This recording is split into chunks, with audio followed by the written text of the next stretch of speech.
sur Public Sénat.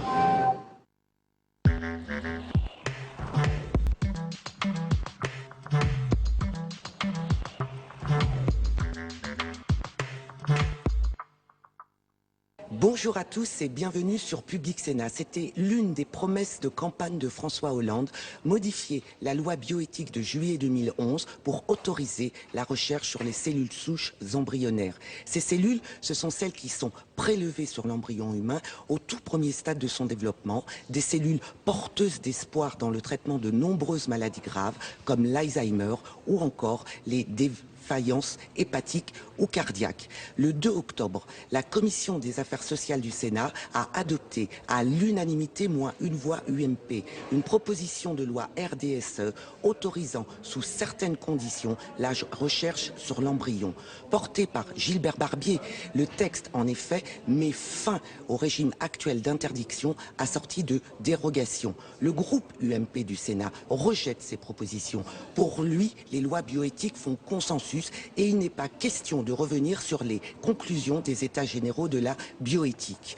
Pour l'opposition, il existe également d'autres solutions alternatives, comme celle des cellules souches adultes qui ne portent pas atteinte à l'embryon, pas à la vie humaine, tout en présentant des avantages comparables à ceux des cellules souches embryonnaires. Alors, le Sénat va-t-il autoriser, oui ou non, la recherche sur les cellules souches embryonnaires et l'embryon? En tout cas, le débat est ouvert et c'est maintenant sur Public Sénat. L'ordre du jour appelle la discussion de la proposition de loi tendant à modifier la loi 2011-814 du 7 juillet 2011 relative à la bioéthique en autorisant sous certaines conditions la recherche sur l'embryon et les cellules souches embryonnaires. Texte présenté par M. Jacques Mézard et les membres du groupe RDSE. Dans la discussion générale, la parole est à Mme Françoise Laborde, auteure de la proposition de loi.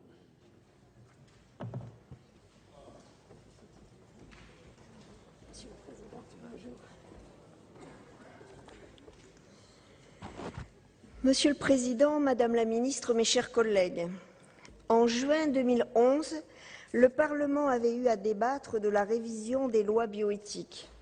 L'un des points fondamentaux du texte qui nous était alors soumis concernait la recherche sur les cellules souches embryonnaires. Fallait-il l'autoriser ou continuer de l'interdire? Le débat est récurrent depuis les premières lois bioéthiques. En 1994, le législateur avait posé un principe d'interdiction absolue, estimant qu'elle portait atteinte à une personne humaine potentielle. En 2004, il avait maintenu ce principe d'interdiction, mais en avait atténué la rigueur. Des recherches sur l'embryon et les cellules souches embryonnaires pouvaient être menées à titre exceptionnel pour une durée de 5 ans sur les embryons surnuméraires à 2 conditions. Elles devaient permettre des progrès thérapeutiques majeurs et ne pouvaient pas être poursuivies par une méthode alternative d'efficacité comparable. En d'autres termes, la recherche était interdite, sauf dans les cas dérogatoires où elle était autorisée. En juin 2011, lorsque nous avons eu à débattre de la question, nous étions assez nombreux dans cet hémicycle à souhaiter passer d'un régime d'interdiction avec dérogation à un régime d'autorisation encadré. Je tiens d'ailleurs à saluer le courage du rapporteur de l'époque, Alain Milon, pour avoir défendu cette position avec force. Il s'agissait avant tout de mettre fin à une certaine hypocrisie. Au terme d'une longue discussion, le Sénat a malheureusement capitulé en 2e lecture. Au nom de quoi? D'une conception philosophique ou religieuse du statut de l'embryon? Ceux qui prônent l'interdiction estiment que l'embryon est un être en devenir et qu'à ce titre, la recherche sur les cellules souches embryonnaires porte atteinte à la dignité humaine. Il fallait dans ce cas l'interdire complètement. Pourquoi l'avoir assorti de dérogations? Il y a une logique qui m'échappe. Par ailleurs, si l'embryon est une personne humaine potentielle, la seule potentialité ne suffit pas à constituer une personne humaine. Comme l'a rappelé notre collègue Gilbert Barbier dans son rapport, le potentiel de vie de l'embryon n'existe pas en soi, il dépend de la nature et du projet du couple qui l'a conçu ou pour lequel il a été conçu.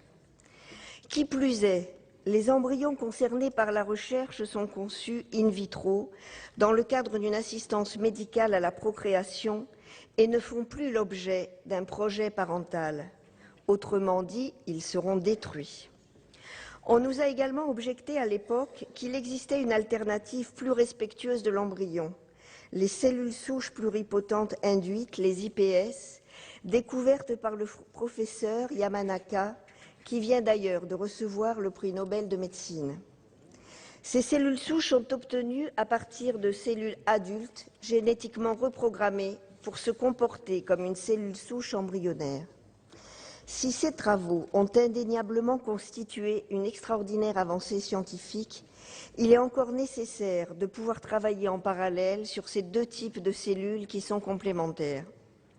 En 2004, le manque de recul dont nous disposions pouvait expliquer le choix d'un régime d'interdiction avec dérogation. C'était surtout le moyen pour le législateur de l'époque de surmonter un dilemme moral. En revanche, je ne comprends pas la position choisie il y a un peu plus d'un an, d'autant que la disposition qui a été adoptée est bien plus restrictive que celle de 2004. Ainsi, la nouvelle rédaction de l'article L. 2151-5 du Code de la santé publique prévoit que les chercheurs doivent expressément apporter la preuve qu'il leur est impossible de parvenir aux résultats escomptés autrement. C'est-à-dire qu'ils devront explorer toutes les hypothèses alternatives, même les moins vraisemblables, pour pouvoir obtenir une autorisation. Ce nouveau dispositif est particulièrement ambigu et surtout impossible à mettre en œuvre. Nous avons cautionné l'immobilisme souhaité par le gouvernement d'alors. Ignorant les propositions suggérées par la plupart des instances consultatives et les chercheurs eux-mêmes, nous avons opté pour une révision a minima. Nous n'avons pas été à la hauteur des enjeux. Pourtant, depuis quelques années déjà, de nombreux rapports nous invitaient à modifier la législation pour faciliter le progrès de la science et de la médecine, tout en garantissant le respect des principes éthiques fondamentaux. Ainsi, dans son bilan de l'application des lois de bioéthique, remis au ministre chargé de la Santé en octobre 2008, l'Agence de la biomédecine craignait que le régime d'interdiction ne bloque des projets fondamentaux permettant des avancées thérapeutiques et préconisait un régime d'autorisation pérenne.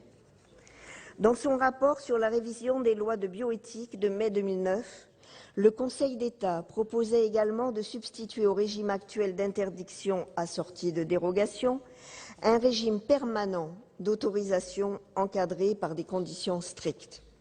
C'est également la position de l'Académie nationale de médecine qui estime depuis très longtemps qu'il serait inadéquat et même dangereux qu'une interdiction de principe soit maintenue au nom d'un antagonisme entre recherche et protection de la vie. Plus récemment, l'OPEX a rappelé qu'un tel régime était nuisible à la recherche en France et qu'il stigmatisait les chercheurs. Il a largement plaidé la levée du moratoire et la suppression de l'interdiction au profit d'un régime d'autorisation encadré, plus adapté à la réalité scientifique et tout aussi protecteur de l'embryon. Pourquoi avoir refusé de prendre en compte les avis de ces différentes instances ? Le maintien d'un régime d'interdiction fragilise la position de la France au sein de la communauté internationale. Notre législation est en effet l'une des plus restrictives au monde. Elle handicape sérieusement les scientifiques et décourage les investisseurs étrangers. Pendant ce temps, dans plusieurs pays européens, aux États-Unis, au Japon, en Israël, au Canada, en Australie, la recherche progresse à grands pas. Face à cette concurrence, nous prenons beaucoup de retard et le risque est grand de ne jamais le rattraper. Pourtant, sur le plan scientifique, il ne fait guère de doute que les recherches sur les cellules souches embryonnaires sont porteuses de grands espoirs. Ces cellules dites pluripotentes proviennent de l'embryon humain au tout premier stade de son développement. Elles peuvent se répliquer indéfiniment et se différencier en plusieurs types de tissus. Au cours du développement, elles ont vocation à former tous les tissus de l'organisme. Contrairement aux cellules souches adultes, dont l'efficacité s'est révélée limitée, le potentiel thérapeutique des cellules souches embryonnaires est immense.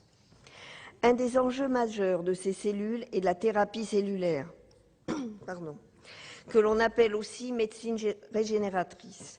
Cette perspective consiste à remplacer des cellules endommagées du fait d'une maladie ou d'un accident.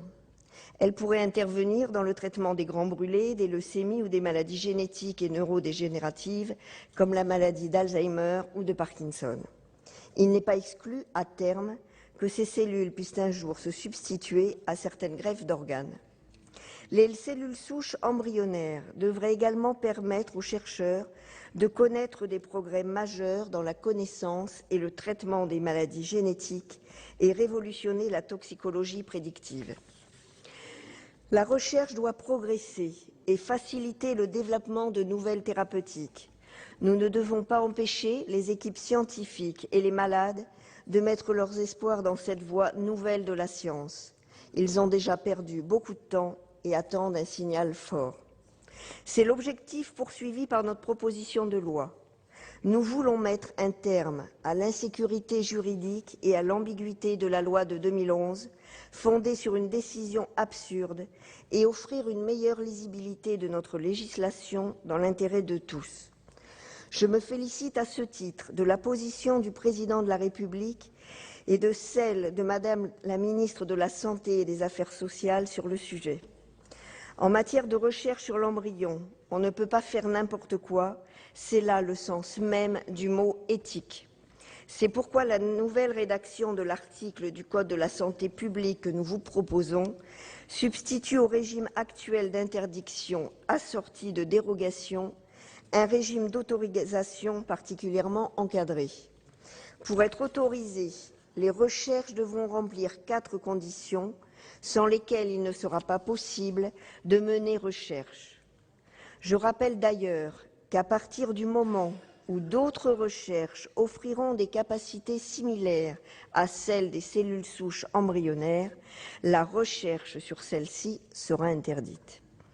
Je tiens enfin à saluer l'excellent travail de notre rapporteur Gilbert Barbier, que je remercie pour les améliorations qu'il a apportées. Le texte que nous vous proposons d'adopter n'est en aucun cas la remise en cause de la dignité humaine. Il s'agit avant tout de donner à nos scientifiques la possibilité de faire progresser la recherche médicale et de sauver des vies. Je vous remercie. Merci Madame Laborde. La parole est à Monsieur Gilbert Barbier, rapporteur de la Commission des Affaires sociales.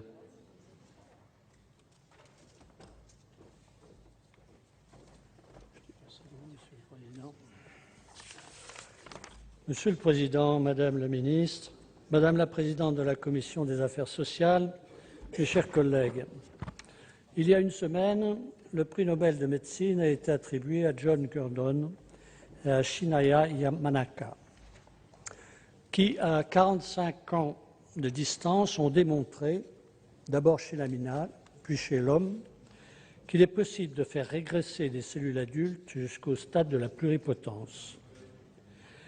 L'importance de cette découverte scientifique majeure, aujourd'hui consacrée par l'Académie Nobel, n'a échappé ni aux scientifiques ni à l'opinion publique.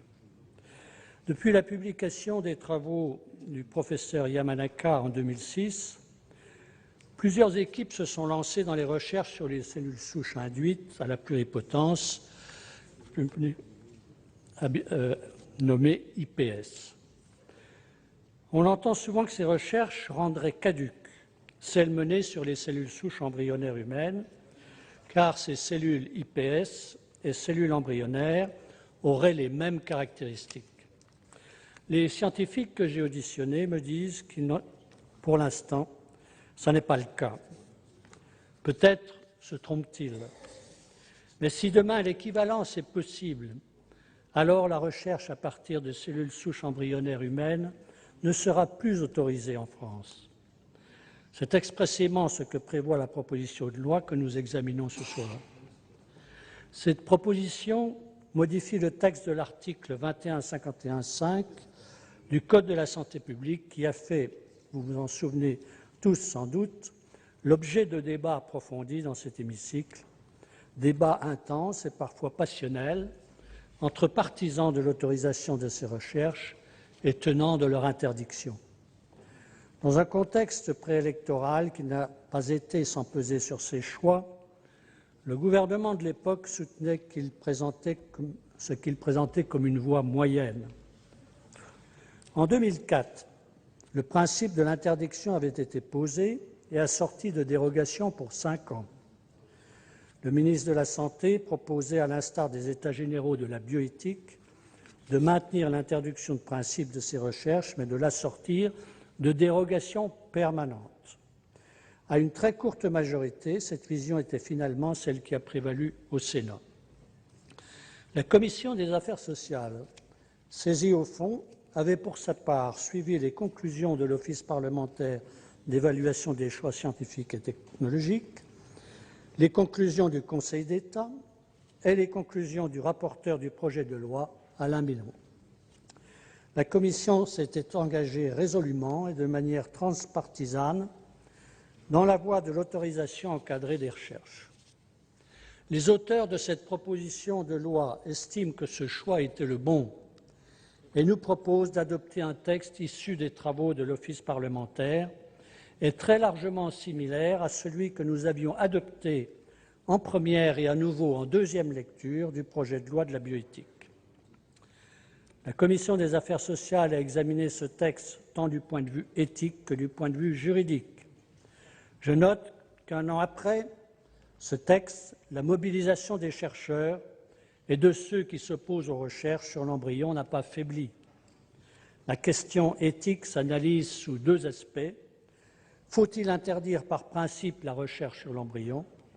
Ou un régime d'autorisation encadrée est-il la voie ouverte à toutes les dérives? La nécessité d'un interdit symbolique fort a été souvent invoquée pour justifier le maintien de dispositions contradictoires au sein de l'article 2151.5. Le groupe de travail du Conseil d'État, que présidait notre collègue Philippe Bas, avait étudié cet interdit avant de l'écarter. En effet, l'interdiction de principe de la recherche sur l'embryon n'est pas une garantie éthique pertinente et ce n'est pas elle qui offre la meilleure protection contre les dérives potentielles de la science. Pourquoi interdire la recherche sur l'embryon? Parce qu'il est une vie humaine potentielle. Mais ce potentiel de vie n'existe pas en soi, comme l'a rappelé Françoise Laborde. Il dépend de la nature et du projet du couple qu'il a conçu et pour lequel il a été conçu. S'agissant des embryons conçus dans le cadre de l'AMP, qui sont les seuls visés par l'article 2151.5, les embryons dont un couple peut faire don à la recherche sont ceux qui sont voués à la destruction. En effet, soit ils ne sont pas implantables en raison d'un problème affectant leur qualité, soit ils sont porteurs d'une anomalie détectée à la suite d'un diagnostic préimplantatoire, soit enfin ils ne font plus l'objet d'un projet parental, à moins d'être donnés à un autre couple. L'article 2141.4 du Code de la santé publique prévoit qu'ils doivent être détruits au bout de 5 ans de conservation. Il s'agit de faire de la recherche sur des embryons dont la vocation est la destruction. L'alternative entre destruction et recherche à des fins de progrès de la médecine est la seule ouverte pour décider du devenir de ces embryons. Il me semble que la possibilité pour les parents de faire don d'un embryon sain et porteur d'un défaut ou d'une pathologie pour améliorer le bien-être collectif plutôt que de laisser simplement détruire est un choix éthique de la part de ce couple. Le texte de la proposition de loi prévoit la nécessité de confirmer le don après un délai de réflexion pour le don des embryons sains et dans tous les cas la possibilité de révoquer le don sans motif tant que les recherches n'ont pas commencé. Plusieurs de nos collègues ont pourtant soutenu que la destruction était de toute façon préférable afin de limiter la tentation démiurgique de l'homme qui souhaite créer la vie et la modeler selon ses désirs. Il s'agit bien sûr d'éviter les dérives de la science. Cet objectif, nous le partageons tous. Il est garanti par le texte de la proposition de loi. En effet, le régime d'autorisation encadrée n'est nullement un droit pour toute équipe de recherche de mener sans contrôle des expériences sur l'embryon humain, sur les cellules souches embryonnaires. Les équipes de pointe qui élaborent des protocoles de recherche nécessitant l'étude de ces embryons ou de ces cellules doivent déposer une demande auprès de l'Agence de biomédecine et obtenir le droit de faire leurs expériences. Tel n'est pas le cas pour les recherches sur les cellules souches dites adultes, qui se trouvent dans les tissus humains ou les cellules orientées vers un retour aux cellules souches. Les équipes qui les utilisent n'ont de compte à rendre à aucune autorité publique. Je rappelle que l'autorisation de l'Agence de biomédecine ne peut être accordée que si 4 conditions cumulatives sont réunies. Le projet doit être scientifiquement pertinent. Le texte prévoit par ailleurs l'interdiction d'implanter à des fins de gestation les embryons sur lesquels une recherche a été effectuée. Et je rappelle que la création de chimères et d'embryons transgéniques est interdite en France. Deuxièmement, le projet doit avoir une finalité médicale, ce qui exclut notamment les projets à visée esthétique. Le projet ne doit pas pouvoir être conduit qu'avec des embryons humains ou des cellules souches embryonnaires humaines. Enfin, il doit respecter des garanties éthiques, ce qui signifie notamment que l'agence exerce un contrôle sur la manière dont a été conçues les lignées des cellules souches embryonnaires, notamment les cellules importées de l'étranger. De ces 4 conditions cumulatives, la plus contraignante en pratique est la troisième. Elle a pour conséquence que les recherches sur l'embryon et les cellules souches embryonnaires n'auront jamais un caractère subsidiaire. Si demain, je l'ai dit, il devient possible de mener, à partir de cellules souches induites, le même type d'expérience que celle possible avec les embryons humains et les cellules souches embryonnaires, ces recherches seront interdites. C'est l'état de la science et l'évaluation par un comité scientifique qui permettent à l'agence de se prononcer sur cette question chaque fois qu'un protocole lui est soumis. Cette disposition garantit la protection adéquate de l'embryon telle qu'elle est prévue par la Convention d'Oviedo sur les droits de l'homme et la biomédecine, que la France a d'ailleurs ratifiée. Les chercheurs que j'ai auditionnés soulignent qu'en pratique, les différents types de recherche sont menés en parallèle et que les équipes n'ont pas de parti pris privilégiant la recherche sur l'embryon humain. Je pense que nous pouvons accréditer cette assertion, mais cette condition est liée à la nature particulière de l'embryon humain et interprétée à la lumière du progrès des connaissances scientifiques. Il convient de la conserver.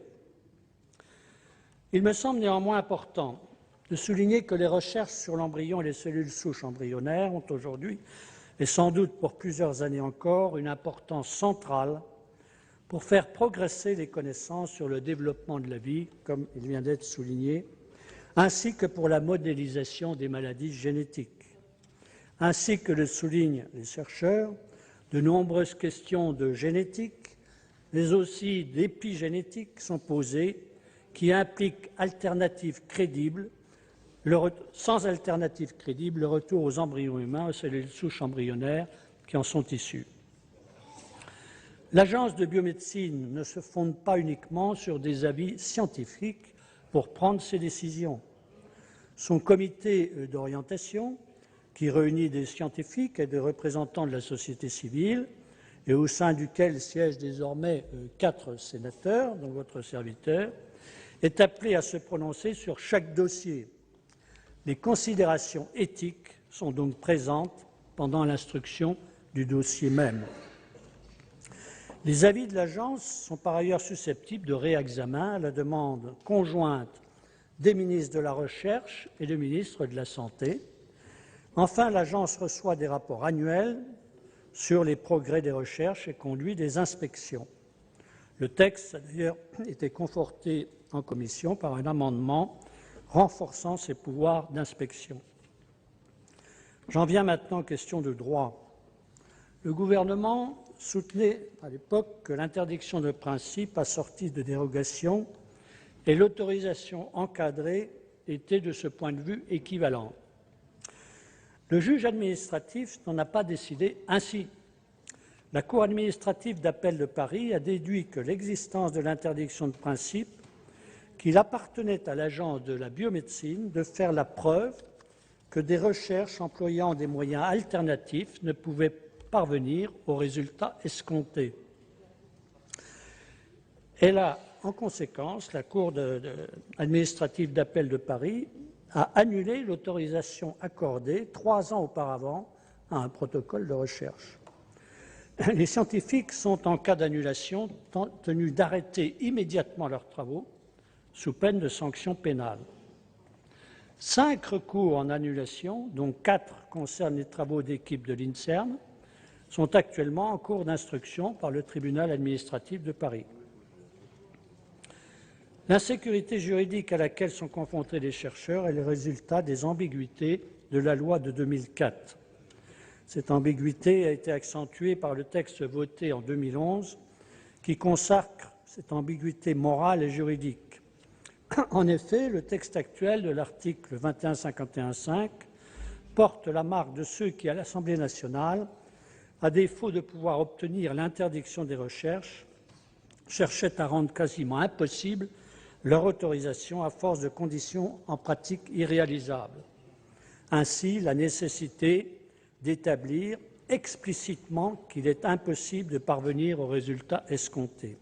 Autrement, et celle d'informer le couple donateur de la nature des recherches projetées. Il n'y a en réalité que 2 possibilités. Interdire complètement, ce qui peut être respectable pour un certain nombre de pensées, ou autoriser de manière encadrée. Dès lors qu'en l'état de la science, la recherche sur l'embryon et les cellules souches embryonnaires est nécessaire, elle doit être autorisée, tout en prenant toutes les précautions nécessaires afin de garantir l'absence de dérive. La Commission des affaires sociales, en adoptant le texte de la proposition de loi, amendée pour préciser que les recherches fondamentales sont possibles et pour renforcer les pouvoirs de contrôle de l'agence, a clairement fait le choix de la clarté, de la responsabilité. J'espère que notre Assemblée en fera de même. Je vous en remercie. Merci, Monsieur Barbier. La parole est à Madame Geneviève Fioraso, ministre de l'Enseignement supérieur et de la Recherche.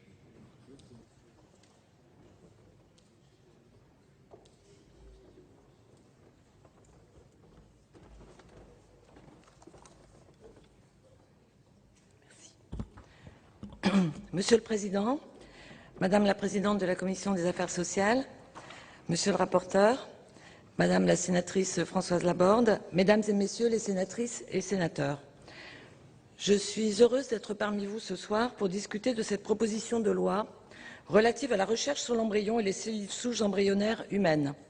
Nous sommes aujourd'hui à un tournant important pour la recherche et la communauté scientifique, mais aussi pour les patients et l'ensemble des citoyens. Il nous revient de traiter ce sujet avec le sérieux, la rigueur et toute la probité intellectuelle et morale qu'il mérite. Permettez-moi, après l'exposition de cette PPL et de votre rapport, de la replacer dans sa perspective historique et scientifique. Le contexte historique d'abord. Les avancées de la recherche dans la seconde moitié du XXe siècle ont rendu possible, avec la fécondation in vitro, développée dans le cadre de l'assistance médicale à la procréation pour pallier la stérilité d'un couple, de produire un embryon commençant à se développer pendant quelques jours dans un tube à essai in vitro, en dehors du corps de sa mère et avant son implantation dans le corps de sa mère. Cette dissociation, à la fois dans l'espace et dans le temps, allait conduire en 1978 en Grande-Bretagne à la naissance de Louise Brown, puis en 1982 en France à la naissance d'Amandine. Ce sont les interrogations qui ont suivi ce bouleversement dû aux avancées de l'assistance médicale à la procréation dans notre pays qui ont conduit, au début de l'année 1983, à la création du Comité consultatif national d'éthique. La deuxième avancée est la capacité technique de suspendre le cours du développement in vitro au bout de quelques jours par le processus de congélation ou cryopréservation, faisant aussi disparaître toute notion de limite de temps a priori entre le moment de la fécondation et le moment du début de la grossesse. Il existe 3 circonstances où ces embryons créés in vitro par AMP ne seront pas transférés dans le corps de la mère.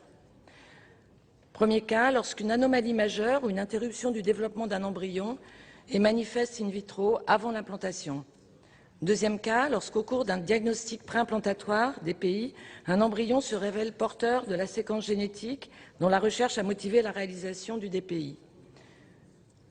Dans ces 2 circonstances, l'embryon humain est détruit.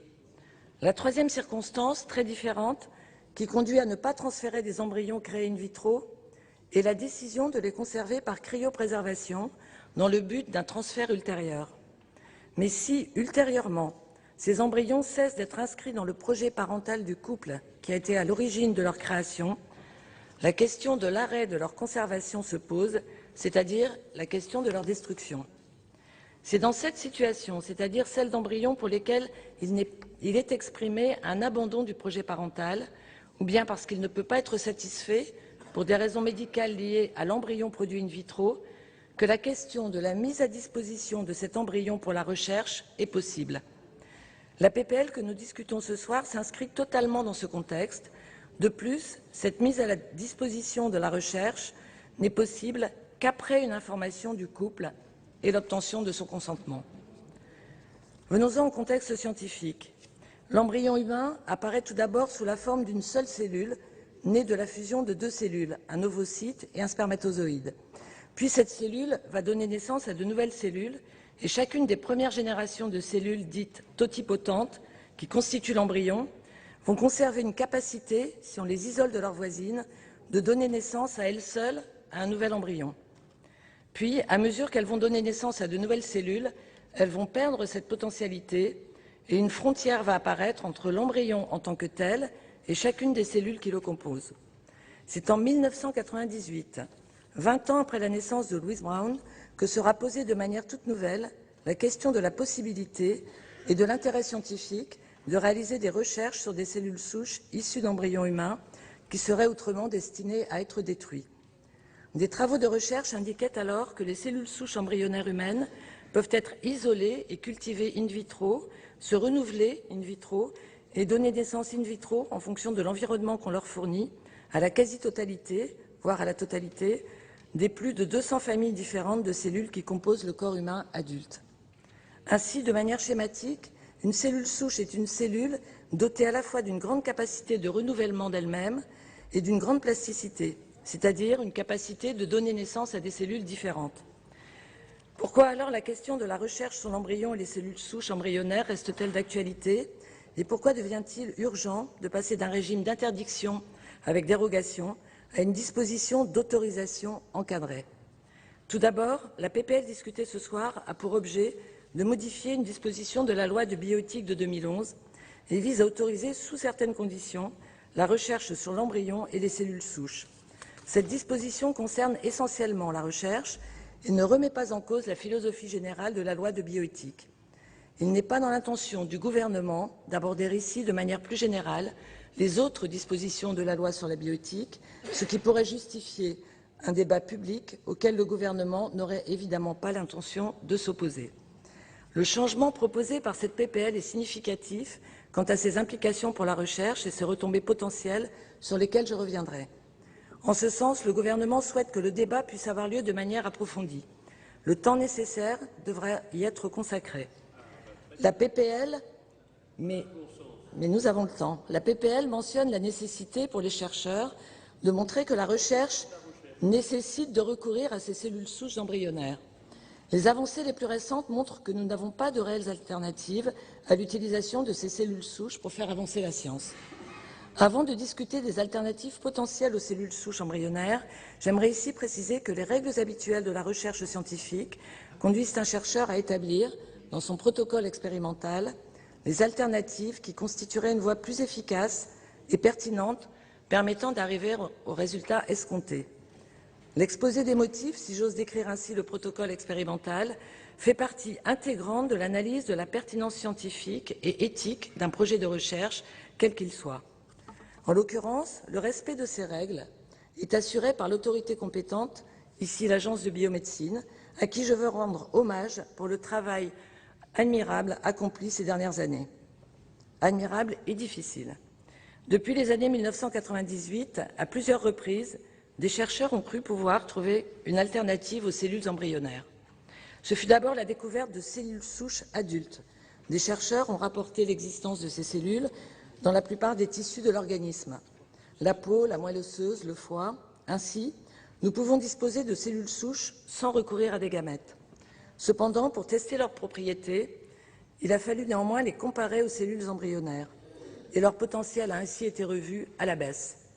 Elles sont pluripotentes, certes, mais leur prolifération réduite et leur différenciation limitée ne leur permettent pas de rivaliser avec les cellules souches embryonnaires. En 2006 et 2007, une nouvelle avancée a de nouveau pu laisser croire que la question des cellules souches embryonnaires était dépassée avec la découverte des IPS, les cellules pluripotentes induites. En réalité, et c'est presque une règle en matière de découverte scientifique, ce progrès a soulevé de nouvelles et plus difficiles questions éthiques. 2 généticiens ont découvert que les cellules spécialisées d'un organisme adulte pouvaient être reprogrammées afin de recréer tous les types cellulaires de l'organisme, à l'instar des cellules souches de l'embryon. Cette découverte a d'ailleurs valu, cela a été dit, à Sir John B. Gurdon et à Shinya Yamanaka de se voir attribuer la semaine dernière le prix Nobel de physiologie et de médecine 2012. Les IPS pourraient permettre de produire des modèles cellulaires jusqu'alors impossibles à créer pour des maladies génétiques. Elles offrent la possibilité de produire n'importe quelle cellule à partir d'une cellule prélevée sur un patient, ce qui laisse envisager de nombreuses applications en médecine personnalisée, car elles sont proches de la réalité physiologique des patients. Ces cellules IPS nous dispensent-elles pour autant de recourir aux cellules souches embryonnaires?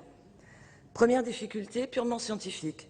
Les IPS ne sont pas complètement identiques aux cellules souches embryonnaires. L'expression non contrôlée des modifications génétiques induites dans ces IPS pourrait entraîner des cellules cancéreuses IPS. Nous avons déjà vu se produire ce type de phénomène. Deuxième difficulté, sur le plan éthique, ces cellules conserveraient la mémoire de leur tissu d'origine. On voit les problèmes vertigineux que cela pose si ces cellules, issues de donneurs vivants, étaient utilisées en thérapie humaine, sans parler de leur capacité éventuelle à être clonées. Ainsi, sur le plan scientifique, nous avons la confirmation que la recherche a besoin de cette fertilité croisée, basée sur l'utilisation des cellules souches embryonnaires, des cellules souches adultes et des IPS. C'est l'ensemble des raisons pour lesquelles les cellules souches embryonnaires demeurent aujourd'hui le standard scientifique de référence. D'autre part, les autres catégories de cellules souches ne permettraient pas les recherches sur l'embryon in toto, c'est-à-dire sur les premiers jours de la formation de l'embryon. Un point maintenant sur le contexte législatif en France et à l'étranger. Vous connaissez comme moi l'histoire de la législation française sur la question. En 1994, la loi a interdit totalement la recherche sur les cellules souches embryonnaires. En 2004, contrairement à la libéralisation attendue, l'interdiction a été maintenue, assortie d'un régime dérogatoire d'une durée de 5 ans. Chaque dérogation est obtenue après autorisation de l'Agence de la biomédecine pour des recherches susceptibles de permettre des progrès thérapeutiques majeurs, faute d'une méthode alternative d'efficacité comparable. En 2011, la révision des lois de bioéthique françaises a maintenu le statu quo décidé en 2004.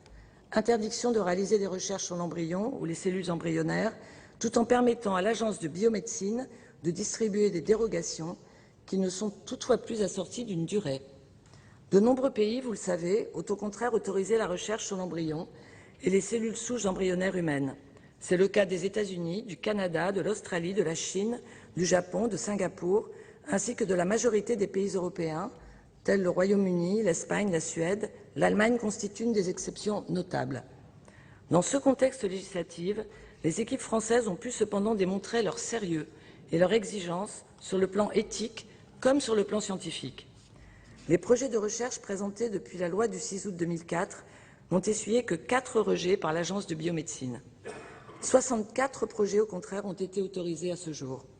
La plupart des recherches autorisées depuis 2004 a fait l'objet de publications, parfois dans des revues scientifiques aussi prestigieuses que Nature, le Journal of Clinical Investigation ou Molecular and Cellular Biology.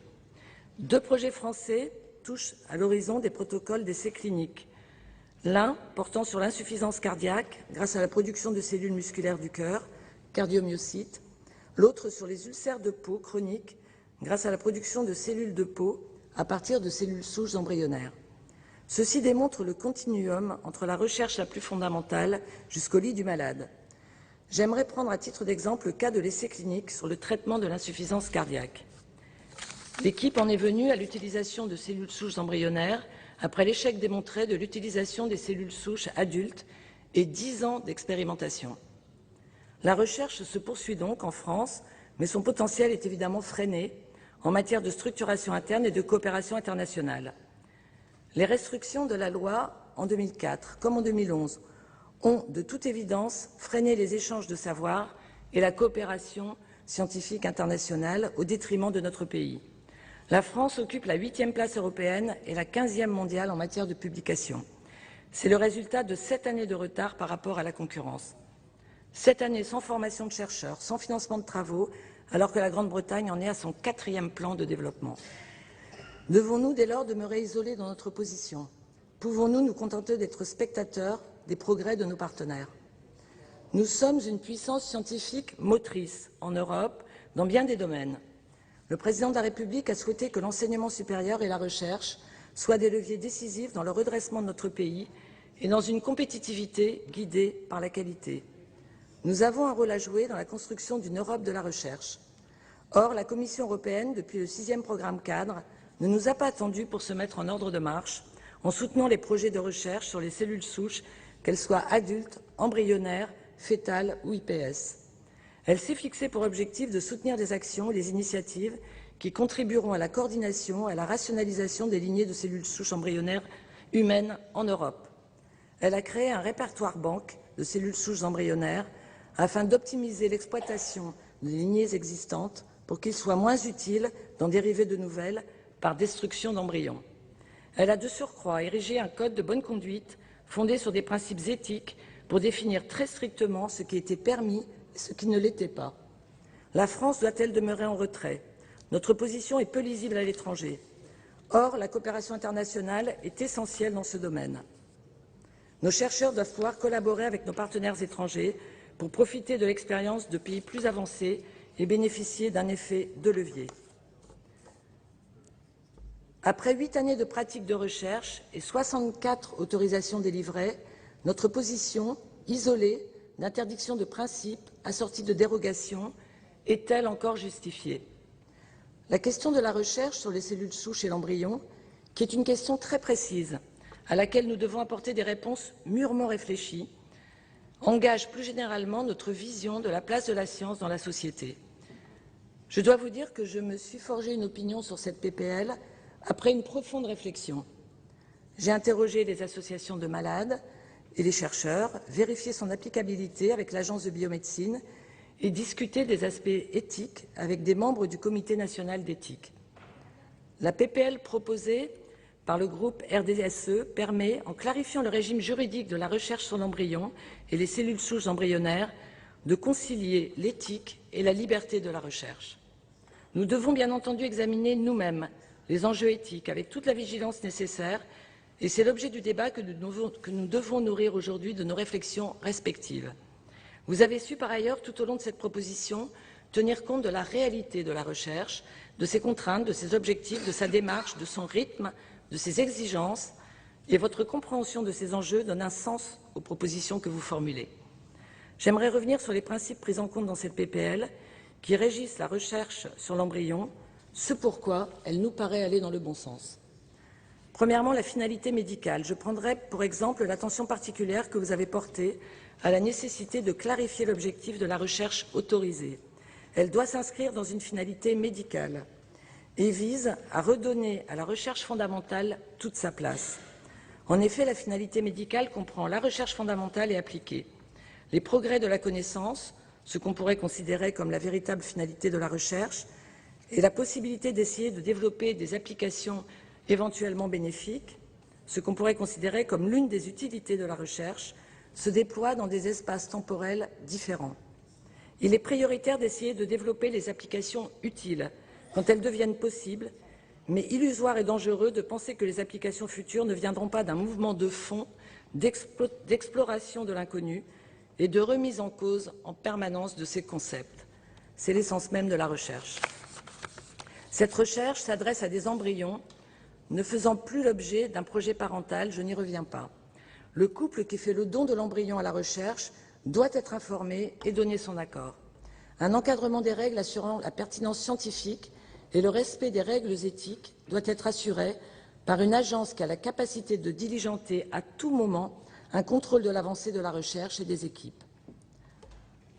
Enfin, les embryons sur lesquels une recherche a été conduite ne peuvent être transférés à des fins de gestation. Au-dessus de ces principes, cette PPL fait référence dans son alinéa 4 aux principes fondamentaux du Code civil, à savoir la non-rémunération, le respect du corps humain, la traçabilité des lignées de cellules souches garantissant l'information du respect des règles éthiques. Cette PPL ne revient pas sur les règles de transfert, permet uniquement entre des laboratoires ayant une autorisation d'effectuer des recherches sur les cellules souches embryonnaires, la nécessité d'obtenir des autorisations respectives pour l'importation, la conservation des cellules souches et la recherche. Ainsi, la PPL discutée aujourd'hui permet de modifier plusieurs dispositions de la loi de 2011 qui mettent les chercheurs et les institutions dans une hypocrisie qu'il convient de lever. Passer d'une recherche interdite par nature, mais nécessitant une dérogation, à une recherche autorisée mais contrôlée. Revenir sur cette interdiction, c'est un signe fort que vous adressez à la communauté scientifique en termes de liberté académique, mais aussi aux malades et à la société. La loi de 2011 commande une sorte d'obligation de résultat aux chercheurs pour lui permettre de commencer ses travaux. La recherche, je cite, « la recherche est susceptible de permettre des progrès médicaux majeurs ». Or, aucun chercheur ne peut ainsi s'engager sur l'avenir. Serge Haroche, notre tout récent prix Nobel de physique, va peut-être permettre à la France de produire les premiers ordinateurs quantiques. Mais il ne l'aurait jamais promis en engageant ses recherches fondamentales sur les atomes de Rydberg. Il se garderait bien, encore aujourd'hui, de faire une telle promesse. Il était scientifiquement illusoire et par conséquent, d'une certaine façon, malhonnête intellectuellement, de laisser croire à des progrès thérapeutiques majeurs dès lors qu'un projet de recherche recevait une autorisation et qu'elle se situe bien en amont.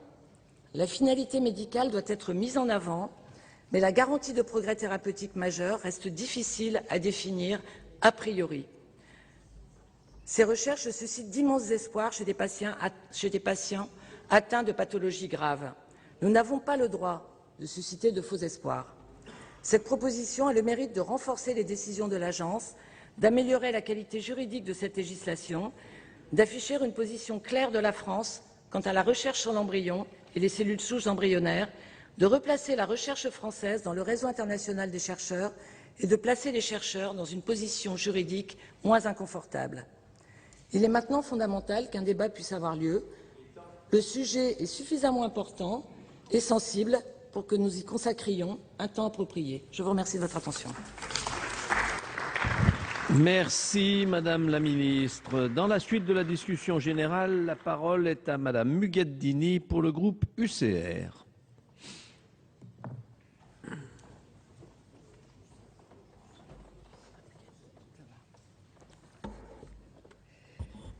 Monsieur le Président, Madame la Ministre, mes chers collègues, comme beaucoup de mes collègues, je déplore, et c'est un euphémisme, que ce texte vienne en discussion un lundi à 22h45.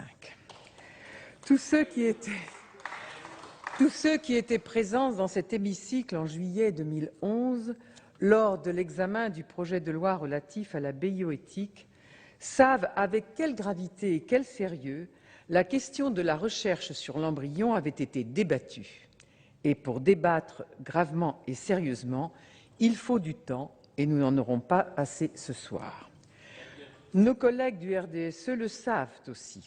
Ils ont préféré prendre ce risque plutôt que ne rien faire et je les remercie malgré tout de l'avoir pris. En effet, je considère que la confusion dans laquelle nous traitons ce sujet ne peut plus durer. Quelques rappels historiques que je ferai brefs parce qu'ils ont déjà été faits. En 1994, la première loi de bioéthique interdit la recherche sur l'embryon. En 2004, la deuxième loi de bioéthique maintient l'interdiction mais autorise des dérogations accordées par l'Agence de biomédecine. En 2011, cette interdiction est maintenue et la dérogation soumise de plus à l'accord des parents donneurs. Autant dire qu'on a essayé de revenir à l'interdiction absolue et qu'on a de ce fait aussi tenté d'empêcher toute recherche sur l'embryon en France. Et pourtant, entre 2004 et 2012, vous l'avez rappelé, Madame la Ministre, 64 protocoles de recherche sur l'embryon ont été autorisés par l'Agence de biomédecine et mis en œuvre. Aujourd'hui, on nous propose d'autoriser la recherche sur l'embryon en l'encadrant très strictement. Quelle différence cela fait-il sur le fait qu'actuellement, en France, des recherches sont faites sur l'embryon? Aucune. Quelle différence cela fait-il sur les protocoles de recherche? Beaucoup. Les protocoles ne seront pas automatiquement plus facilement autorisés par l'Agence de biomédecine, mais les délais d'obtention de cette autorisation seront considérablement raccourcis et les chercheurs français pourront enfin travailler dans les mêmes conditions que les autres chercheurs, européens en particulier. Pourquoi ce sujet est-il si sensible? Bien sûr parce qu'il touche à l'humain et à la question toujours posée, un embryon est-il un être humain dès sa conception? La réponse à cette question est totalement personnelle. Elle dépend pour chacun de nous de ses conceptions éthiques, religieuses, philosophiques. Je voudrais seulement rappeler la définition de l'embryon sur laquelle la recherche s'effectue. C'est, et je cite, « un amas de 16 cellules indifférenciées ayant au maximum 5 jours d'existence ». Autre question, d'où viennent ces embryons? La réponse a été déjà donnée, elle est simple et elle mérite d'être une nouvelle fois rappelée. La recherche se fait sur quelques embryons non réimplantés dans le cadre des procréations médicalement assistées. Actuellement en France, 160 000 embryons surnuméraires ne font plus l'objet d'un projet parental et ne seront pas réimplantés. Qui va décider de leur sort? Ce sont les parents biologiques à qui on demande, au bout de 5 ans, de décider du sort de leurs embryons. Ils ont le choix entre une nouvelle implantation, le don d'embryons à un ou des couples stériles, la destruction ou le don à la recherche. Ce sont donc de toute façon, cela a été dit également, des embryons destinés à la destruction qui seront utilisés pour la recherche. Il vaut mieux d'ailleurs ne pas savoir comment sont détruits les embryons abandonnés par les parents. Une de nos collègues, ayant eu recours à la PMA pour la naissance de ses enfants, a été horrifiée quand elle a constaté qu'au bout de 5 ans, ces embryons avaient été sortis du cryocongélateur, posés sur un coin de paillasse, en attendant la décongélation et jetés dans l'évacuation de l'évier du laboratoire. La recherche sur l'embryon est-elle nécessaire? Oui, car, on vous l'a dit également, les recherches sur les cellules pluripotentes ne permettent pas encore d'apporter toutes les réponses aux questions médicales concernant les connaissances sur le développement de la vie et les modélisations des maladies génétiques. Je peux comprendre et je respecte mes collègues et nos concitoyens qui considèrent qu'on ne peut pas toucher à la vie humaine, même à son stade le plus élémentaire, celui d'embryon. C'est d'ailleurs la position de nombreux collègues de mon groupe. Mais dans ce cas, interdisons de nouveau totalement la recherche sur l'embryon.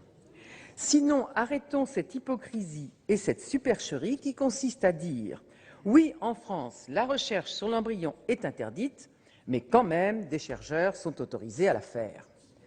Pour ma part, je souhaite la clarté. Autorisons la recherche en étant d'une extrême vigilance sur les conditions de cette recherche, ce que nous propose le texte qui nous est soumis ce soir. Le résultat sera le même. Il aura le bénéfice de cette clarté et permettra à nos chercheurs de pouvoir enfin travailler à armes égales avec leurs collègues étrangers sur des sujets aussi douloureux et urgents que les maladies génétiques et les maladies rares, entre autres. Comme je vous l'ai dit, certains des collègues de mon groupe voteront cette proposition de loi. Ceux dans mon groupe qui s'opposeront à ce texte s'exprimeront soit avant l'examen de l'article unique du texte, soit lors des explications de vote sur ce texte. Je vous remercie de votre attention. Merci Madame Dini. La parole est à Monsieur Jean Desessarts pour le groupe Écologie.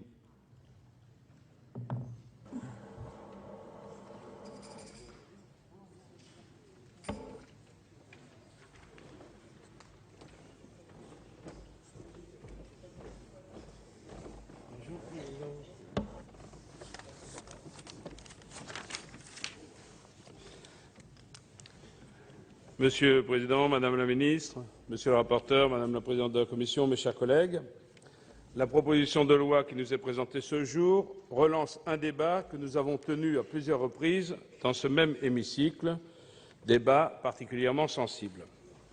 Au Sénat, nous avons à plusieurs reprises voté en faveur d'une modification des lois sur la bioéthique pour autoriser, et je précise avec encadrement, les recherches avec l'embryon et les cellules embryonnaires humaines.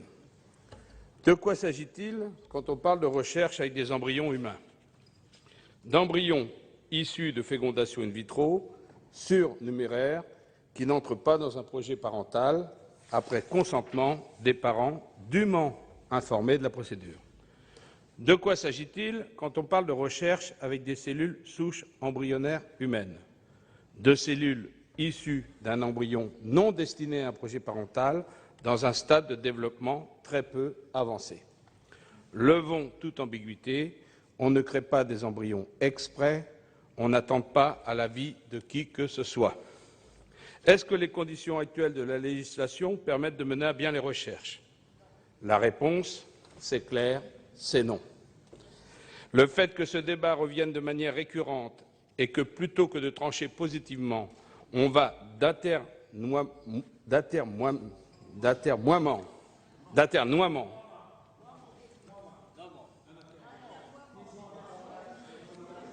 on va d'hésitation en hésitation pour finalement arriver à la situation actuelle, bancale, incompréhensible, illisible, pour ne pas dire ridicule. Pourquoi vouloir travailler sur des embryons ou des cellules souches embryonnaires humaines? Parce que pour certaines recherches à finalité thérapeutique, les cellules souches adultes ont montré un potentiel limité. Leur degré de différenciation est trop important. Mais surtout parce qu'ils sont un support de recherche fondamentale. Il est heureux que la révision de 2011 ait ouvert à la recherche à finalité médicale, donc à la recherche fondamentale. Cette recherche fondamentale est justement celle qui n'a pas de finalité économique au moment du lancement des travaux. La recherche fondamentale n'a par essence pas de finalité ou d'application immédiate. Elle vise à mieux comprendre le fonctionnement de tel organe, tissu, cellule. Les finalités, les bénéfices éventuels sont souvent insoupçonnés au démarrage du projet de recherche, soit parce qu'on envisageait éventuellement autre chose, soit parce que parallèlement, d'autres avancées scientifiques et ou industrielles ont permis de voir une finalité à des recherches qui n'étaient pas destinées à cela. François Jacob dit d'ailleurs qu'on mesure l'importance d'une découverte au degré de surprise qu'elle cause. À ce propos, si l'on voulait se garder justement de dérives mercantilistes, nous devrions peut-être circonscrire à la recherche fondamentale. Quoi qu'il en soit, dans notre cas, elle a permis de soutenir 3 types de recherche. Celle visant à comprendre comment se transforment les cellules embryonnaires pour devenir spécialisées, celle visant à comprendre les mécanismes de survenue de maladies, celle visant à tester l'efficacité ou la toxicité de médicaments. Mais dans le même temps, le texte adopté en 2011 a maintenu l'interdiction assortie de dérogations et a cadenassé les possibilités d'accéder à ces dérogations en adossant à la demande l'exigence de démontrer qu'il n'existe aucune autre alternative de recherche. C'est la contrainte dite de non-comparabilité. Il est très difficile, financièrement et techniquement, de conduire des études préalables sur toutes les populations cellulaires alternatives dans le seul but d'obtenir un résultat négatif justifiant secondairement une demande de dérogation pour des cellules souches embryonnaires. Et en plus de la difficulté pratique de démontrer une telle assertion, c'est méconnaître les fondements mêmes de la recherche fondamentale. Bref, on ouvre d'un côté pour refermer de l'autre, si bien que dans la pratique, c'est juste inopérant. De fait, la procédure d'obtention de la dérogation est un parcours du combattant. Comme vous le savez, c'est l'Agence de biomédecine qui a en charge l'étude des demandes. Elle décide pour chaque année civile de période de dépôt des demandes et doit donner sa réponse aux demandes dans les 4 mois suivant la clôture de la période de dépôt.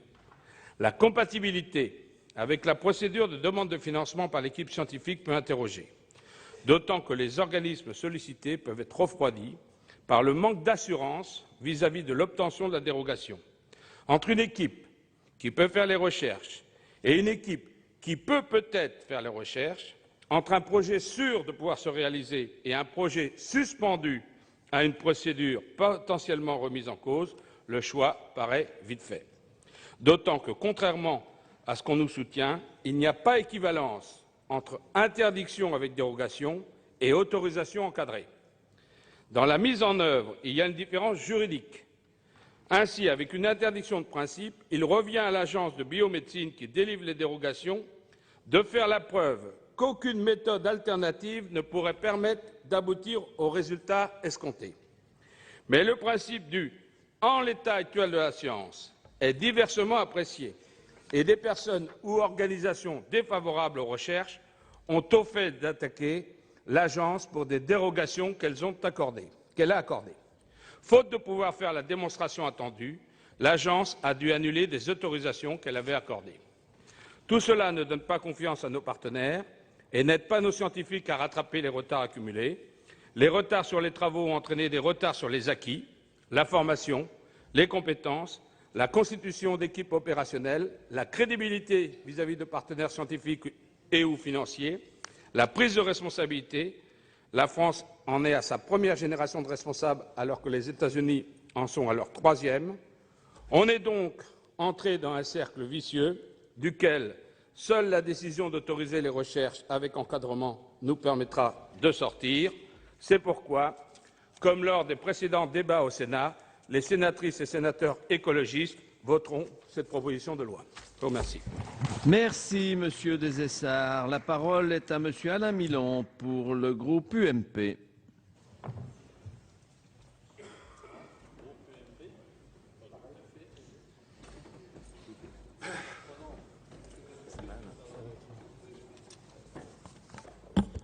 Bien, Monsieur le Président, Madame la Ministre, Madame la Présidente de la Commission des Affaires sociales, Monsieur le rapporteur, mes chers collègues, je suis heureux de pouvoir à nouveau débattre d'un sujet ô combien important pour la recherche, même si je déplore, comme beaucoup de mes collègues, que le jour et l'heure de la séance ne permettent pas à bon nombre d'entre eux de participer à ce débat. Je tiens à souligner d'abord que je m'exprime en mon nom personnel, ce qui, vous en conviendrez, est tout à fait légitime sur des sujets qui engagent la conscience de chacun. Je constate, pour m'en réjouir, que le groupe RDSE a repris la quasi-totalité des dispositions que j'avais proposées en 2011 au moment de l'examen du projet de loi relatif à la bioéthique. À mon grand regret, ce texte n'avait pas passé le cap de la séance, le Sénat ayant voté conforme en deuxième lecture celui de l'Assemblée qui prévoyait une interdiction de la recherche sur l'embryon et les cellules souches embryonnaires assortie de dérogations permanentes.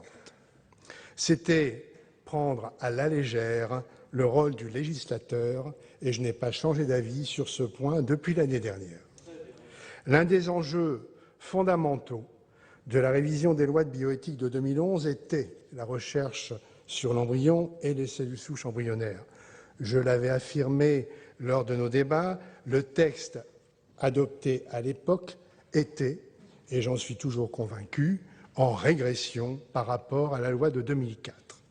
À mon sens, il cumulait nombre de travers reprochés aux lois contemporaines, ambiguïté juridique, dispositions incantatoires et conditions impossibles à remplir. La loi révisée en 2011 a de fait mis l'accent sur 3 contraintes qui ont donné des armes à certains ennemis déclarés de la recherche. Il s'agit de la contrainte de la pertinence scientifique, celle de l'intérêt médical majeur et enfin celle de la non-comparabilité. La pertinence scientifique paraît à première vue tout à fait indispensable et je suis, comme d'autres de mes collègues, le premier à la réclamer dans tous les travaux scientifiques. Malheureusement, il existe un côté pervers qui vient de coûter plus de 9 mois de retard dans l'un des programmes majeurs, celui qui concerne l'autisme. Un programme que nombre de scientifiques français souhaitaient aborder au travers de formes familiales qui comptent pour à peu près 1% des patients, ce qui représente, vous en conviendrez, un nombre non négligeable puisque l'autisme touche, selon les épidémiologistes, 1% des enfants. Plusieurs gènes ont été directement associés à ces formes familiales, notamment par des chercheurs de l'Institut Pasteur. Une demande de dérogation a été rejetée dans un premier temps parce que, et je cite, « l'autisme n'était pas considéré comme une maladie monogénétique », ce qui est une véritable bêtise scientifique que beaucoup contestent. L'intérêt médical majeur a heureusement remplacé en 2011 l'intérêt thérapeutique majeur, mais demeure un levier efficace pour ceux qui souhaitent bloquer la recherche sur l'embryon. Cela a été le cas pour l'un des programmes l'an dernier qui portait sur des cellules présentant une mutation du gène APC. Les patients porteurs de cette mutation déclenchent des cancers digestifs, mais aussi d'autres atteintes plus subtiles. Parmi celles-ci, les scientifiques s'étaient intéressés à étudier les mécanismes d'une prolifération anormale de cellules rétiniennes parce que cela permettait de rechercher des étapes précoces des dysfonctionnements associés à la mutation, ce que, bien évidemment, ne permettent plus les études réalisées sur les cellules cancéreuses dans lesquelles les désordres sont déjà trop importants. Le Conseil d'orientation a refusé, considérant qu'il n'y avait pas d'intérêt médical majeur, puisque les études ne s'intéressaient pas directement à ce qui tue les patients. Pour l'instant, ce programme est donc mis de côté. La non-comparabilité, c'est-à-dire l'obligation qui est faite de démontrer qu'il n'existe pas d'alternative à l'utilisation des cellules souches embryonnaires, est un peu l'arme ultime contre les recherches. Il est évidemment impossible, financièrement et techniquement, de conduire des études préalables sur toutes les populations cellulaires alternatives dans le seul but d'obtenir un résultat négatif justifiant secondairement une demande de dérogation pour des cellules souches embryonnaires. Ainsi, le texte de 2011 contredisait, en outre, la position de l'Académie de médecine. Comme elle le rappelait dans ce rapport du 22 juin 2010, et je cite, « L'interdiction de principe de toute recherche sur l'embryon ne peut être justifiée par la protection d'embryons qui n'ont pas d'autre avenir que l'arrêt de leur vie. » De façon plus générale, il allait à l'encontre des fondements communs à toute démarche scientifique. En effet, dans le cadre d'une démarche scientifique, les chercheurs apprennent. Ils apprennent par l'expérience et ils apprennent par l'échec. Il me semble faux de prétendre qu'un type particulier de cellules souches offre aujourd'hui des perspectives supérieures aux autres pour la recherche. Si cela était vrai, il faudrait interdire toutes les recherches à l'exclusion de celles sur les cellules souches pluripotentes induites. Pour mémoire, il s'agit de cellules souches adultes, mais tout le monde l'a déjà dit ici, et de type quand même OGM. D'ailleurs, comme le soulignait le professeur Péchanski dans une publication en date du 31 mars 2011, et je cite à nouveau, « Il est en parallèle souvent compliqué d'interpréter des résultats obtenus à l'aide des cellules souches génétiquement modifiées qui ne reproduisent que partiellement les caractéristiques physiologiques. En tout état de cause, les difficultés associées à la diversité induite par le désordre épigénétique dans les lignées IPS nous oblige à les utiliser avec beaucoup plus de prudence et de contrôle que les lignées embryonnaires. Les cellules souches embryonnaires humaines se caractérisent par deux propriétés physiologiques qui permettent de surmonter ces obstacles. Elles sont capables à la fois de se diviser à l'infini en laboratoire et, une fois mises dans les conditions requises, de se spécialiser dans tous les types de cellules de l'organisme. Elles donnent ainsi accès à des cellules parfaitement physiologiques dans la qualité voulue, quelle qu'elle soit, et dans le type voulu, quel qu'il soit. L'intérêt de ces cellules est renforcé par l'accès ouvert par le diagnostic préimplantatoire à des cellules souches embryonnaires humaines porteuses d'une lésion du génome responsable de maladies génétiques. Fin de citation. En 2011, au cours des débats, j'ai régulièrement entendu dire, pour justifier l'interdiction avec dérogation, que l'interdiction de principe était en continuité avec les lois bioéthiques de 2004. Or, je rappelle que l'interdiction de principe mise en place en 2004 avait été assortie de dérogations temporaires, alors qu'en 2011, nous avons acté un principe général d'interdiction assorti de dérogations permanentes.